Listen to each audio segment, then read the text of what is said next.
एक कृषि प्रधान देश होने के नाते भारत का प्रकृति और इसमें मौजूद विभिन्न प्राणियों से नजदीकी संबंध रहा है। ये नजदीकी संबंध हमारे दैनिक जीवन में उनका योगदान और एक आध्यात्मिक गुरु का स्वरूप, ये सभी बातें मिलकर एक रहस्यमयी सह अस्तित्व का निर्माण करती हैं।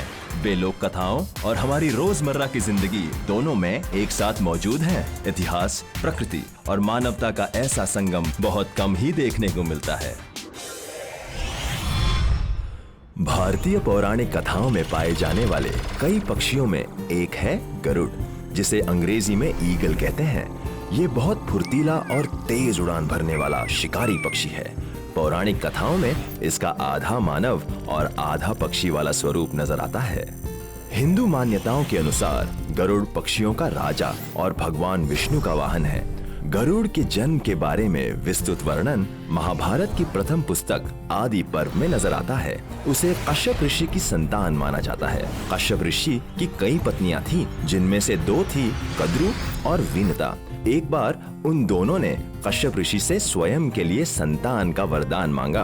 कद्रु को चाहिए थे 1000 नागपुत्र और विनता को केवल 2 तेजस्वी पुत्र। पत्नियों की इच्छा अनुसार उन्होंने दोनों को उनके मनपसंद वरदान दे दिए। कद्रु के अंडों के फूटने पर उसे 1000 नागपुत्र मिल गए, लेकिन अपने अंडे वक्त पर ना फूटने पर विनता ने बेसब्र होकर एक अंडे को समय से पहले ही फोड़ दिया।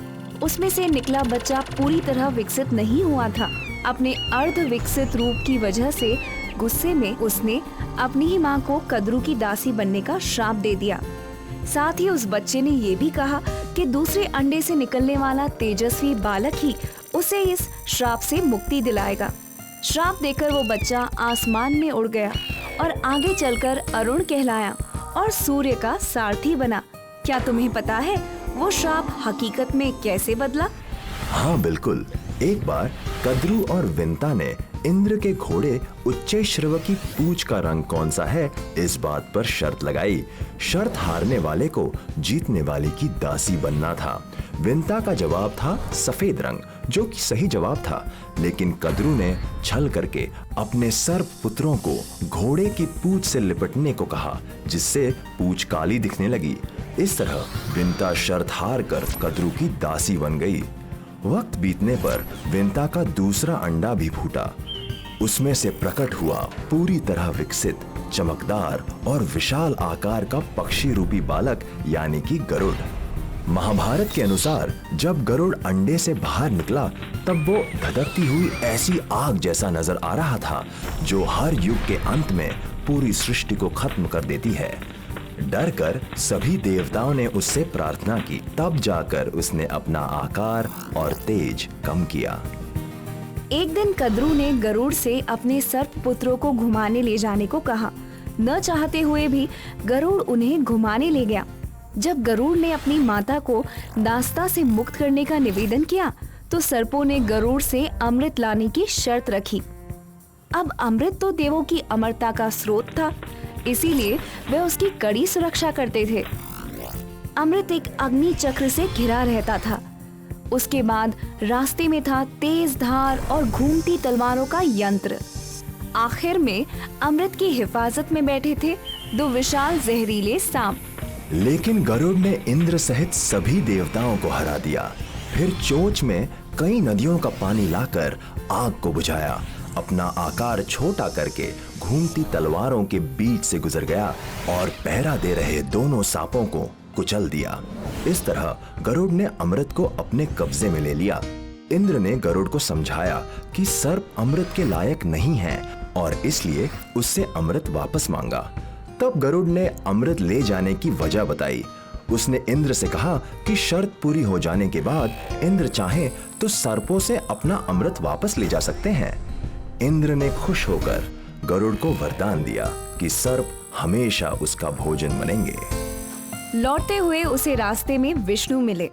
गरुड़ के पास अमृत होते हुए भी उसने उसे पिया नहीं।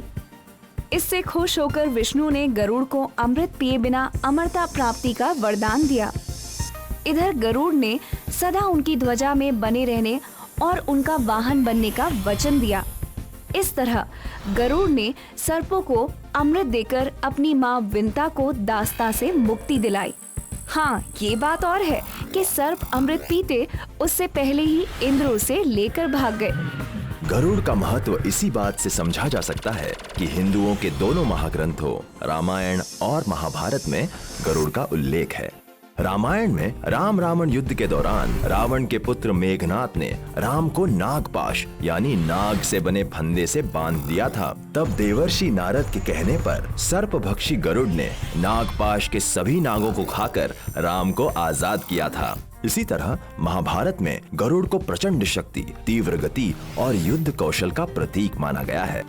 सेनापति द्रोण द्वारा इस्तेमाल की गई एक व्यूह रचना का नाम भी गरुड़ था।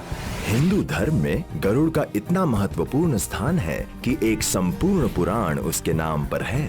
हाँ, और उस पुराण का नाम है गरुड़ पुराण।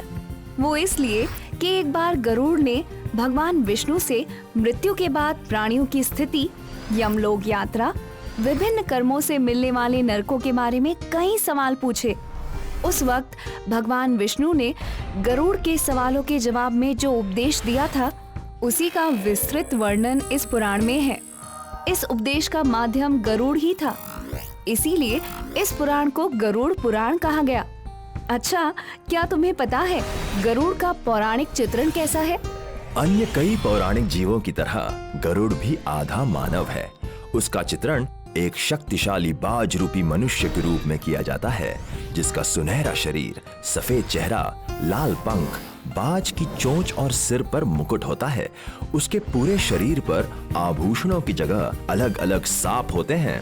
वैसे तो गरुड़ को उपदेवता माना जाता है, लेकिन फिर भी वो पूजनीय है। हाँ, उपदेवता होने के नाते अक्सर विष्णु मंदिरों में गरुड़ की मूर्ति मंदिर के बाहर या किसी स्तंभ पर स्थापित नजर आएगी। लेकिन भारत में गरुड़ के भी कुछ मंदिर है। बेंगलुरु टुमकुर मार्ग पर टॉप्सपेट के पास महिमापुरा गांव में स्थित है रंगनाथ स्वामी मंदिर, जिसमें गरुड़ की मूर्ति है। बेंगलुरु से ही कुछ दूर कोलार जिले के मुलबागिलु तालुका के कोलादेवी गांव में भी एक गरुड़ मंदिर है। केरल के मल्लपुरम जिले के तिरूर शहर के पास वेल्लामेसरी गांव में भी गरुड़ को समर्पित एक मंदिर है, जिसका नाम है वेल्लामेसरी गरुड़न कावू मंदिर। प्राचीन काल से ही भारत में पशु पक्षियों की इतनी अहमियत रही है कि हमने उन्हें न सिर्फ दिल से चाहा, बल्कि पूजनीय भी बना दिया।